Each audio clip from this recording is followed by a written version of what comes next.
మహబూబాబాద్ జిల్లా Kuravi CPI party కార్యాలయంలో భారత రాజ్యాంగ నిర్మాత డాక్టర్ బిఆర్ అంబేద్కర్ చిత్రపటానికి పూలమాలలు వేసి 134వ జయంతి కార్యక్రమాన్ని ఘనంగా నిర్వహించారు.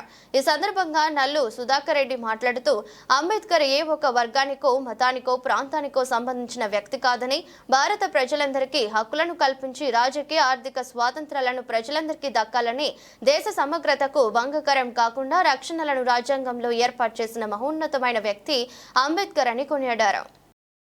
అంబేద్కర్ 134వ జయంతి సందర్భంగా పార్టీ కార్యాలయంలో ఘనంగా నిర్వహించడం జరుగుతుంది.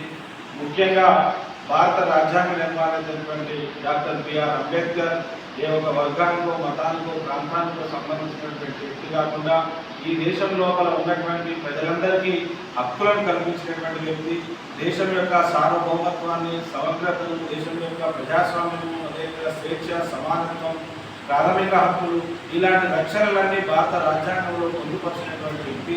రాజ్యాంగం యొక్క పీఠిక లోపల భారతదేశం సర్వసత్తాక సామ్యవాద, లౌకిక, ప్రజాస్వామ్య, గణతంత్ర రాజ్యాంగ నిబంధనలని ఇవన్నీ కూడా భారత ప్రజల కోసం సమర్పించుకుని ఈ యొక్క రాజ్యాంగాన్ని భారత ప్రజలే మన కోసం మనం సమర్పించుకున్నటువంటి రాజ్యాంగం 75 సంవత్సరాల తర్వాత ఈ దేశం లోపల భారత రాజ్యాంగ మూల సూత్రాలకు విఘాతం కలిగించే విధంగా కేంద్రం లోపల కొన్ని శక్తులు ప్రయత్నాలు చేస్తున్నాయి.